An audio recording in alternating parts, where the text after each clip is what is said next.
15 years. That's how long I had called her my wife. 15 years of shared mornings, unpaid bills stacked on the kitchen counter, whispered fights after the kids fell asleep, and quiet apologies we never finished. Nothing dramatic about the day itself. I had just come home from work, loosened my tie, and sat at the dining table where the wood was scratched from years of homework and spilled juice. The kids were upstairs, arguing over something small. Normal life, familiar noise, safe. She stood across from me, arms folded tight, eyes avoiding mine. "We need to talk," she said. Those 4 words never bring good news. I joked, trying to keep things light. "If this is about the leaking sink, I already called the plumber." She didn't smile. Instead, she took a deep breath, like someone preparing to jump into cold water. "I've met someone." The room went quiet. Even the kids' voices upstairs seemed to fade. I stared at her, waiting for the punchline. It didn't come. She continued quickly. "I didn't plan it. It just happened. For the first time in my life, I feel seen. I feel real love." Real love. As if what we built over 15 years was fake. As if the nights I stayed up with sick children, the overtime shifts I took so she could quit her job, the holidays I skipped for work, none of it counted? "So what are you saying?" I asked, though my chest already knew the answer. She looked relieved when I said it out loud. "I want a divorce." Just like that.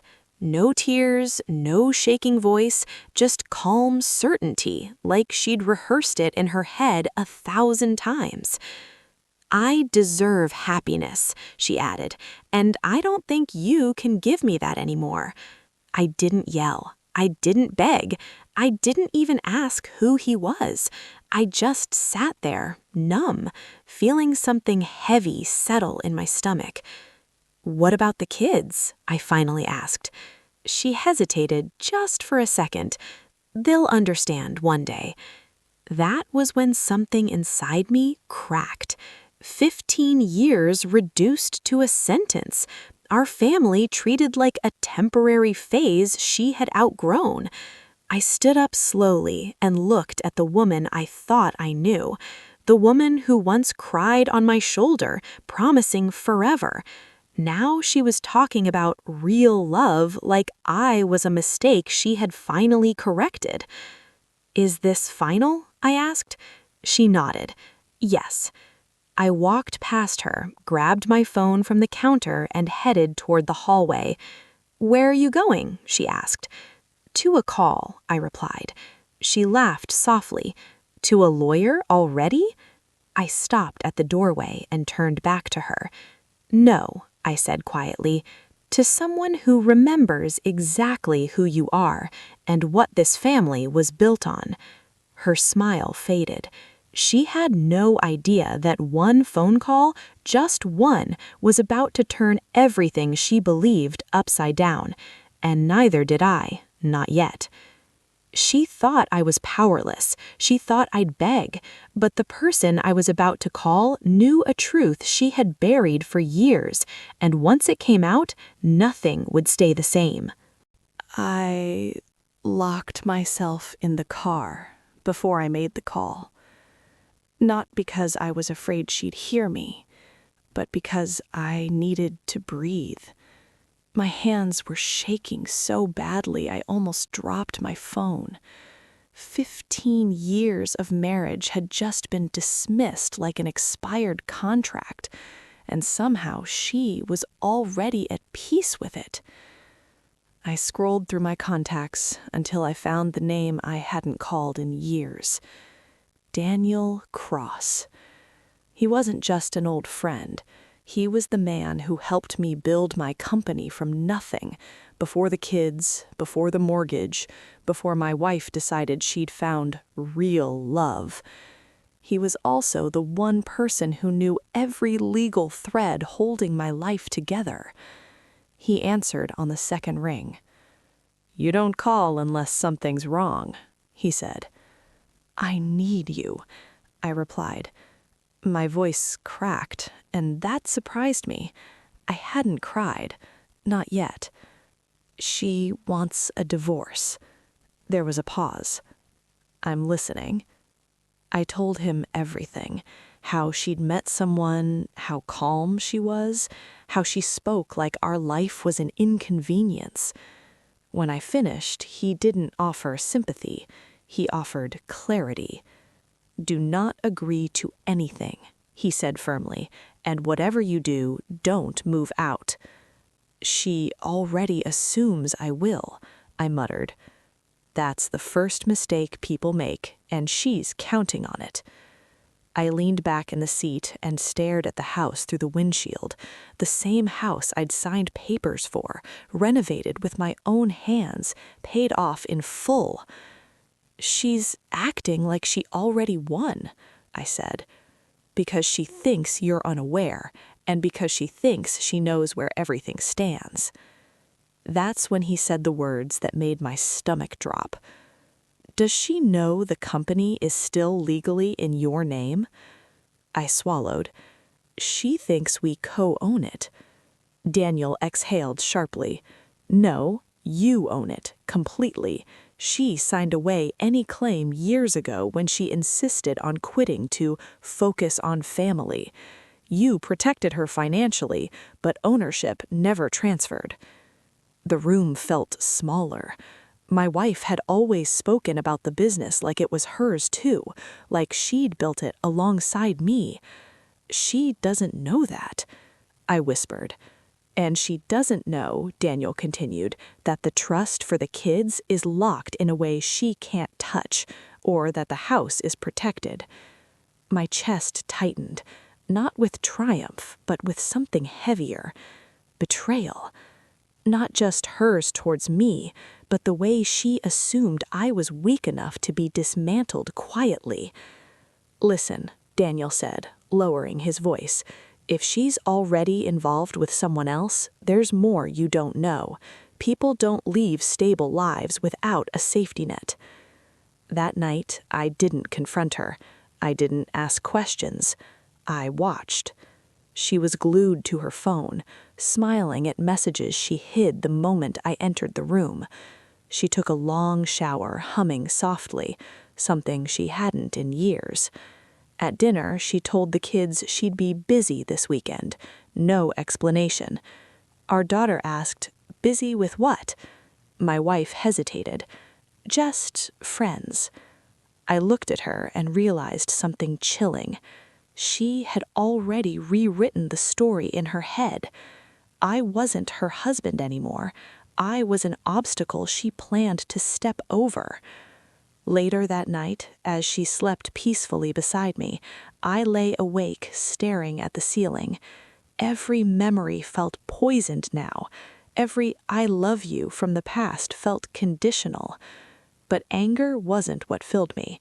It was resolve. She thought she was leaving quietly. She thought she was walking towards a better life.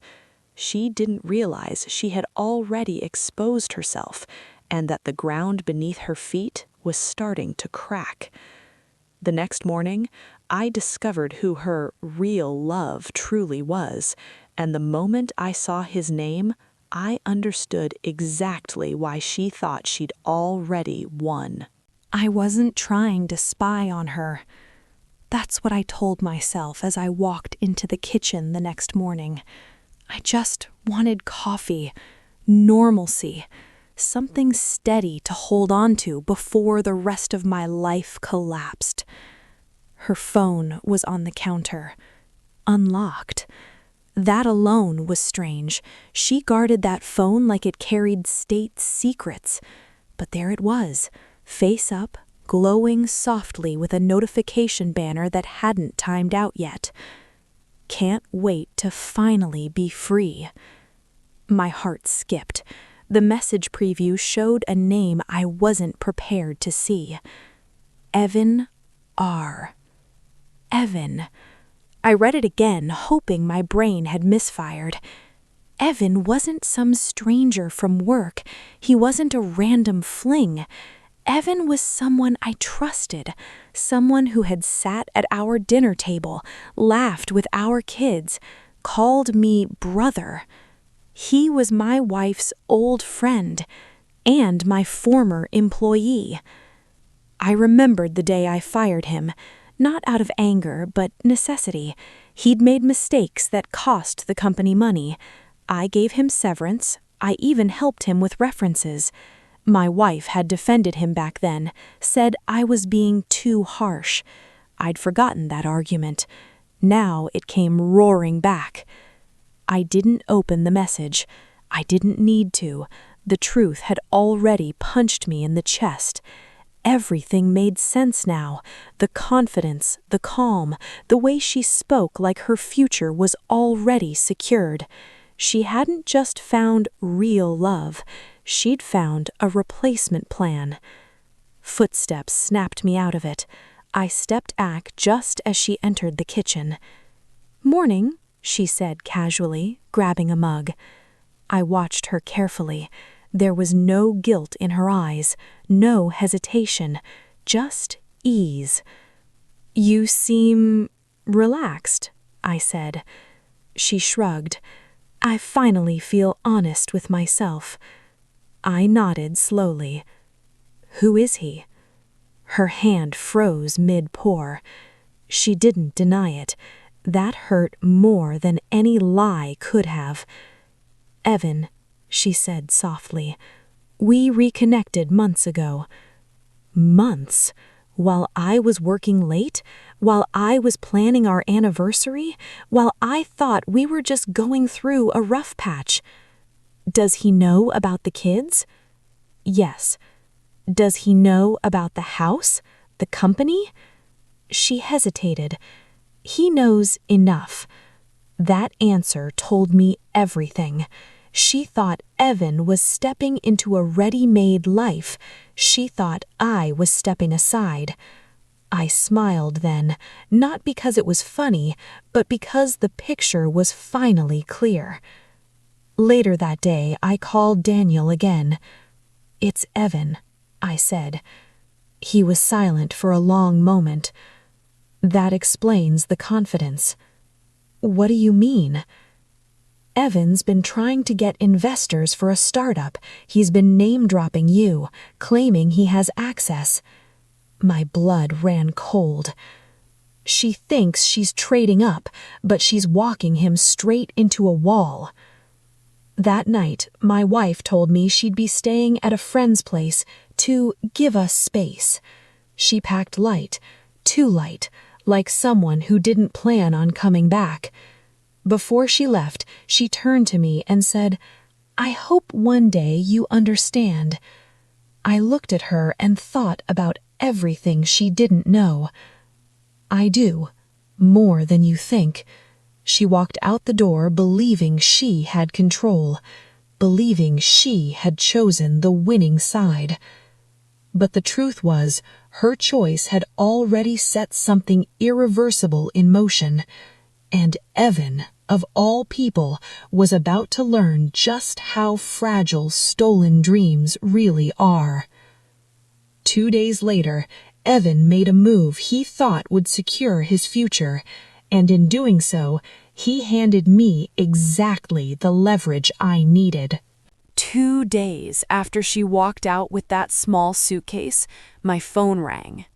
Unknown number. I almost ignored it. Almost. Something told me not to. "Hello?" I answered. There was a brief pause, then a voice I recognized immediately, confident, rehearsed, pretending familiarity. "It's Evan," he said. I figured it was time we talked like adults. I nearly laughed. "About what?" I asked calmly. "About the company," he replied, "and the future. I think we can avoid unnecessary conflict if we're reasonable." There it was, the assumption, the belief that my life was now up for negotiation. "I'm listening," I said. He launched into a speech about new beginnings and shared interests, how my wife deserved happiness, how he could bring fresh vision to the business. He even suggested I take a step back for the kids while he and my wife stabilized things.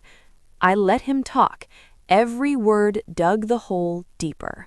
Finally, I asked, "And who told you I was stepping aside?" He chuckled. "Your wife and I are building a life together. It only makes sense that I step into the role you're leaving." There was no anger in his voice, just entitlement.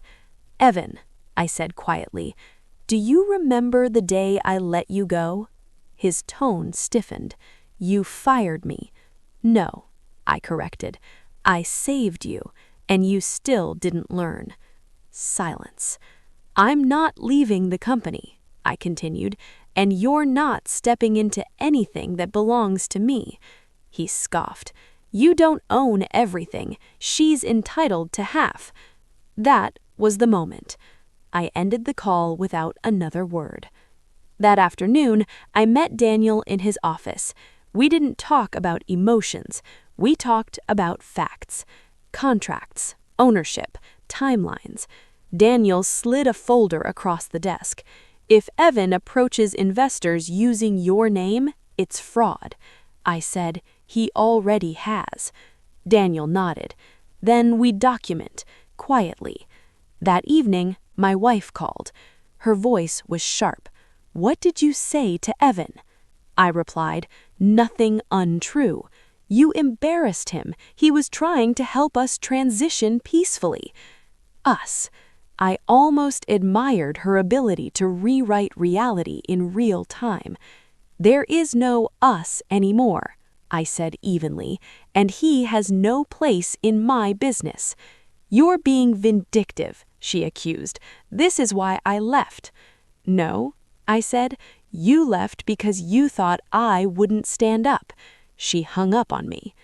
The next morning, something unexpected happened. An investor I knew, someone I hadn't spoken to in years, called me directly. "Just checking," he said cautiously. "Are you partnering with Evan R. on a new venture?" That was all I needed to hear. The pieces clicked together with brutal clarity.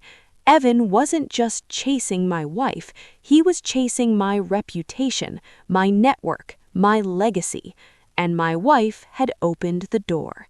That night, I sat alone in the house, surrounded by memories she had already abandoned. I didn't feel lonely. I felt focused.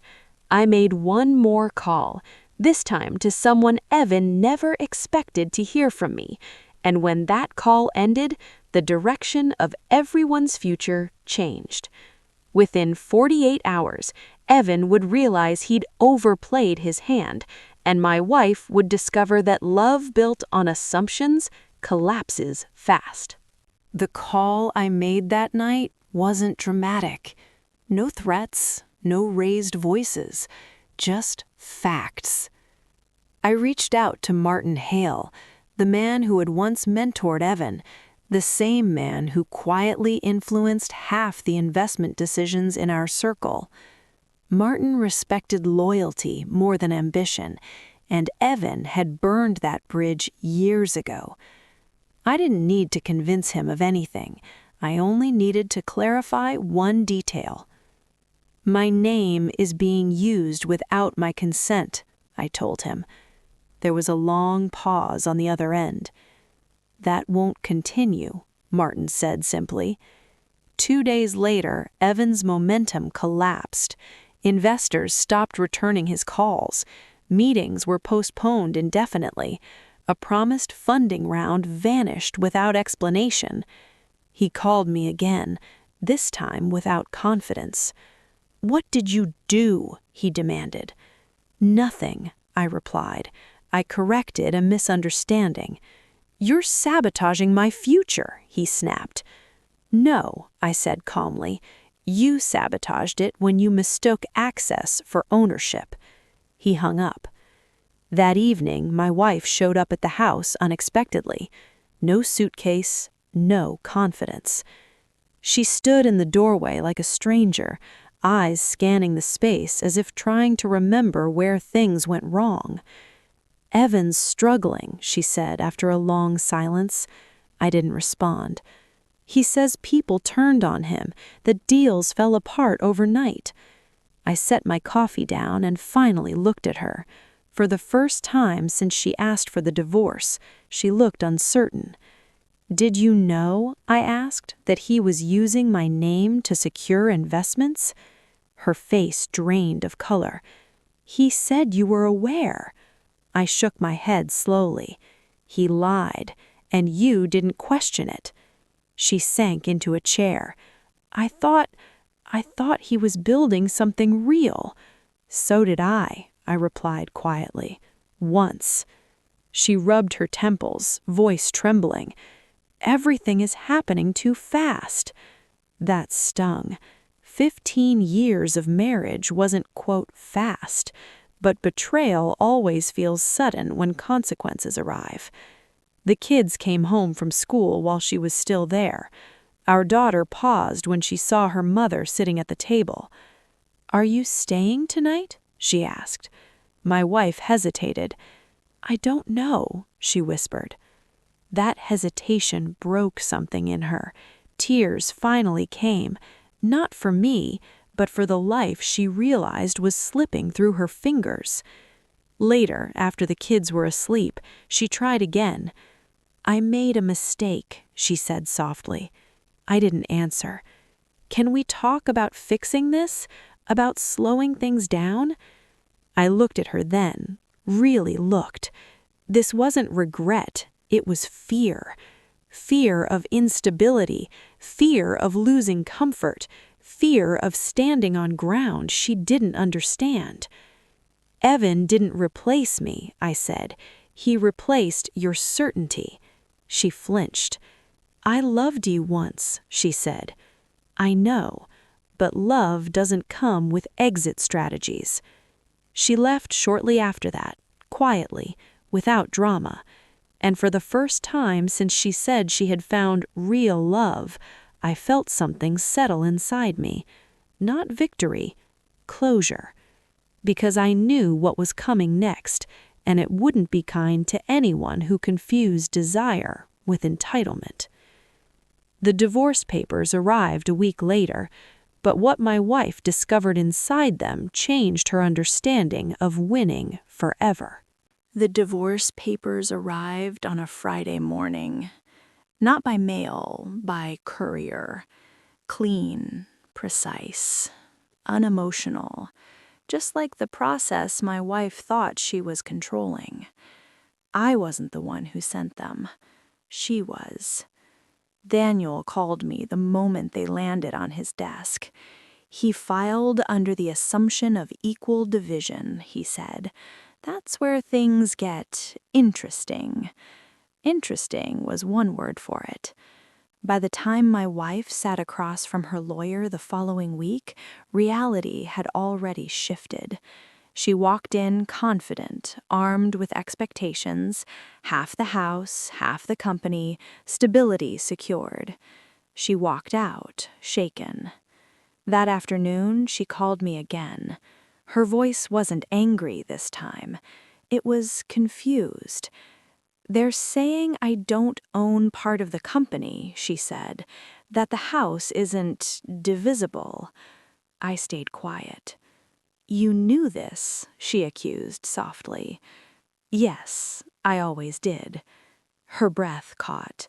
"So all this time I thought—" "You thought marriage automatically transferred ownership," it said. "It doesn't. Trust does." Silence stretched between us. "What am I supposed to do now?" she finally asked. That question broke my heart more than her betrayal ever did, because it wasn't about us, it wasn't about love, it was about dependency. "You figure out who you are without leaning on me," I said gently, just like I had to figure out who I was without you. Evan didn't take the news well. I heard through mutual contacts that his startup had officially folded. No funding, no momentum, no future he could sell. When my wife confronted him, he blamed her, told her she'd overestimated her leverage. That was the moment she realized she hadn't been chosen for love. She'd been chosen for access. She came to the house one last time to pick up the rest of her things. The kids hugged her tightly, confused, quiet. "I'll always be your mom," she told them, tears streaming. They nodded, but children feel instability long before they understand it. At the door, she turned to me. "I thought love was supposed to feel exciting," she said. "It is, until excitement becomes escape." She nodded slowly, absorbing that. As she walked away, I felt something unexpected. Relief. Not because she was gone, but because the truth no longer needed defending. That night, I sat alone in the living room and looked around. The house felt different, lighter. Not empty, just honest. I hadn't won. I had survived. And in surviving, I had protected the one thing that mattered most, my children's future, untouched by impulse and betrayal. The phone buzzed with one final message from Evan.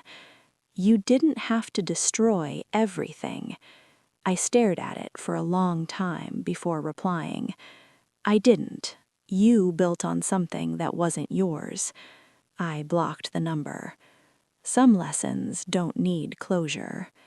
Months later, my wife asked to meet me one last time, and what she admitted then changed how I finally let go.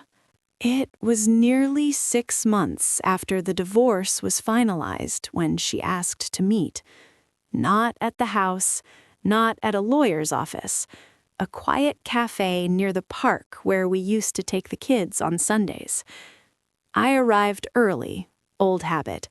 She walked in a few minutes later, looking thinner, older somehow. Not broken, but stripped of illusion. She smiled when she saw me, a cautious smile, like someone approaching a memory they weren't sure they were allowed to touch. "Thank you for coming," she said. I nodded. "You said it was important." She wrapped her hands around the cup, staring into the steam. "I needed to say something without lawyers involved." I waited. "I was wrong," she said finally.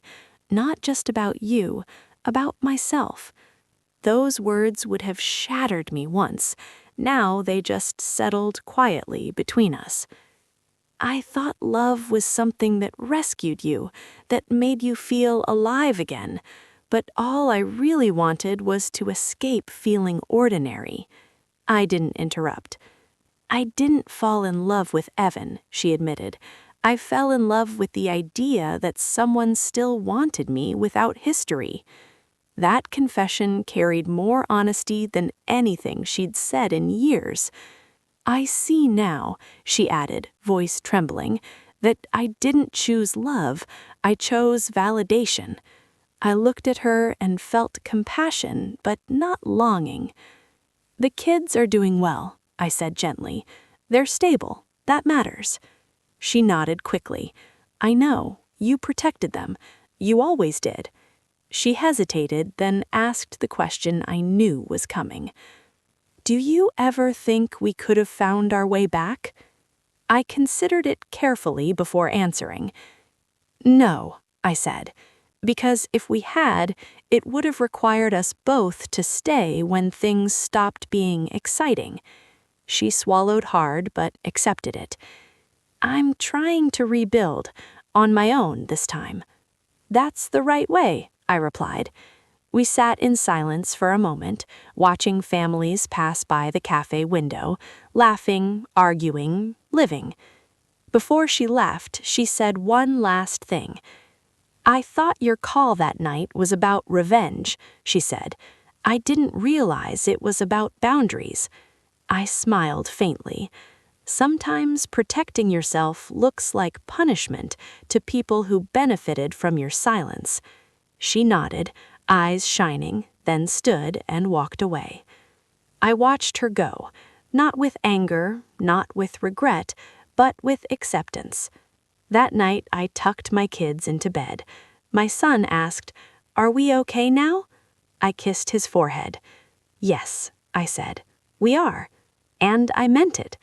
Because love doesn't end when someone leaves. It ends when respect does. And the moment I made that call, I didn't just lose a wife, I reclaimed my voice, my future, and the example I wanted my children to grow up with. Some people search their whole lives for real love. I learned something quieter but stronger. Real love doesn't abandon you when it gets bored. It stays.